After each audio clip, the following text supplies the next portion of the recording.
अगर पुलिस को ये लगने लगा कि कोई मार के हमें निकल जाएगा तो फिर कार्रवाई नहीं होगी, तो फिर रोकेगा कौन?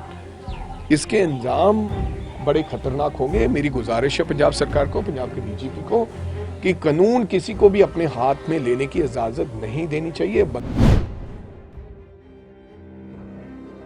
मैं तो समझता हूं कि ये भी एक बेअदबी है। गुरु ग्रंथ साहब का ओट आसरा लेना चाहिए। तुम अरदास करके निकलो कि मैं जा रहा हूं लड़ने के लिए, तुम लड़ो सड़कों पर। अगर पुलिस ने कोई गलत अन्याय किया है उसको लड़ना हक बनता है। अगर उनके साथी के साथ अन्याय हुआ है, गलत मुकदमा दर्ज किया, तो लड़ो, सड़कों पर लड़े। लेकिन गुरु ग्रंथ साहब को साथ लेकर निजी स्वार्थों की लड़ाई नहीं लड़नी चाहिए। ये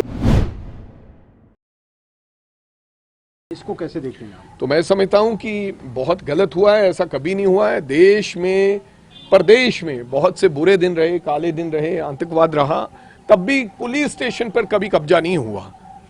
मुकम्मल सरेंडर कर दिया पंजाब पुलिस ने और पंजाब सरकार ने, और बहुत से लोग घायल हुए हैं, चोट लगी है। एक एसपी के 21 टंके लगे हैं, इसके बावजूद भी किसी प्रकार की कोई कार्रवाई नहीं हुई आज तक, जो कि होनी चाहिए थी। नहीं तो कल कौन जिम्मेदार बनेगा? अगर पुलिस को ये लगने लगा कि कोई मार के हमें निकल जाएगा तो फिर कार्रवाई नहीं होगी, तो फिर रोकेगा कौन? इसके अंजाम बड़े खतरनाक होंगे। मेरी गुजारिश है पंजाब सरकार को, पंजाब के डीजीपी को, कि कानून किसी को भी अपने हाथ में लेने की इजाजत नहीं देनी चाहिए। बनती कार्रवाई उन लोगों के ऊपर होनी चाहिए जिन्होंने कानून को हाथ में लिया। सर, जिस तरीके से गुरु ग्रंथ साहिब की आड़ में ये सब हुआ है, इससे क्या लगता है कि आने वाले दिनों में ये चीजें मैं तो समझता हूं कि ये भी एक बेअदबी है। गुरु ग्रंथ साहब का ओट आसरा लेना चाहिए। तुम अरदास करके निकलो कि मैं जा रहा हूं लड़ने के लिए, तुम लड़ो सड़कों पर। अगर पुलिस ने कोई गलत अन्याय किया है उसको लड़ना हक बनता है।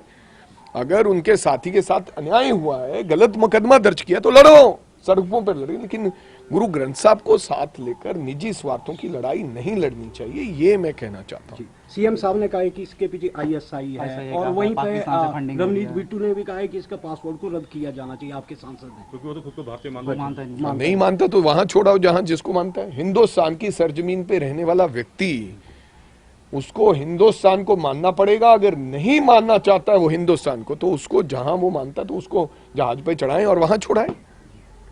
ठीक है। अगर पुलिस को ये लगने लगा कि कोई मार के हमें निकल जाएगा तो फिर कार्रवाई नहीं होगी, तो फिर रोकेगा कौन? इसके अंजाम बड़े खतरनाक होंगे। मेरी गुजारिश है पंजाब सरकार को, पंजाब के डीजीपी को, कि कानून किसी को भी अपने हाथ में लेने की इजाजत नहीं देनी चाहिए।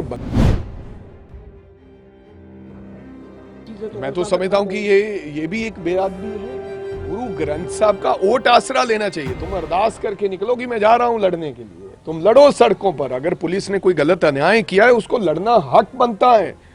अगर उनके साथी के साथ अन्याय हुआ है, गलत मुकदमा दर्ज किया, तो लड़ो, सड़कों पर लड़े। लेकिन गुरु ग्रंथ साहब को साथ लेकर निजी स्वार्थों की लड़ाई नहीं लड़नी चाहिए। ये इसको कैसे देख रहे हैं आप? तो मैं समझता हूं कि बहुत गलत हुआ है, ऐसा कभी नहीं हुआ है। देश में, प्रदेश में बहुत से बुरे दिन रहे, काले दिन रहे, आतंकवाद रहा, तब भी पुलिस स्टेशन पर कभी कब्जा नहीं हुआ। मुकम्मल सरेंडर कर दिया पंजाब पुलिस ने और पंजाब सरकार ने, और बहुत से लोग घायल हुए हैं, चोट लगी है। एक एसपी के 21 टंके लगे हैं, इसके बावजूद भी किसी प्रकार की कोई कार्रवाई नहीं हुई आज तक, जो कि होनी चाहिए थी। नहीं तो कल कौन जिम्मेदार बनेगा? अगर पुलिस को ये लगने लगा कि कोई मार के हमें निकल जाएगा तो फिर कार्रवाई नहीं होगी, तो फिर रोकेगा कौन? इसके अंजाम बड़े खतरनाक होंगे। मेरी गुजारिश है पंजाब सरकार को, पंजाब के डीजीपी को, कि कानून किसी को भी अपने हाथ में लेने की इजाजत नहीं देनी चाहिए। बनती कार्रवाई उन लोगों के ऊपर होनी चाहिए जिन्होंने कानून को हाथ में लिया। सर, जिस तरीके से गुरु ग्रंथ साहिब की आड़ में ये सब हुआ है, इससे क्या लगता है कि आने वाले दिनों में ये चीजें मैं तो समझता हूं कि ये भी एक बेअदबी है। गुरु ग्रंथ साहब का ओट आसरा लेना चाहिए। तुम अरदास करके निकलो कि मैं जा रहा हूं लड़ने के लिए, तुम लड़ो सड़कों पर। अगर पुलिस ने कोई गलत अन्याय किया है उसको लड़ना हक बनता है। अगर उनके साथी के साथ अन्याय हुआ है, गलत मुकदमा दर्ज किया, तो लड़ो, सड़कों पर लड़े। लेकिन गुरु ग्रंथ साहब को साथ लेकर निजी स्वार्थों की लड़ाई नहीं लड़नी चाहिए। ये मैं कहना चाहता हूँ। सीएम साहब ने कहा है कि इसके पीछे आईएसआई है, और वहीं पे रवनीत बिट्टू ने भी कहा है कि इसका पासपोर्ट को रद्द किया जाना चाहिए आपके सांसद ने, क्योंकि वो तो खुद को भारतीय मानता नहीं मानता तो वहां छोड़ाओ जहां जिसको मानता है। हिंदुस्तान की सरजमीन पे रहने वाला व्यक्ति, उसको हिंदुस्तान को मानना पड़ेगा। अगर नहीं मानना चाहता है वो हिंदुस्तान को, तो उसको जहां वो मानता है तो उसको जहाज पे चढ़ाएं और वहां छोड़ाएं।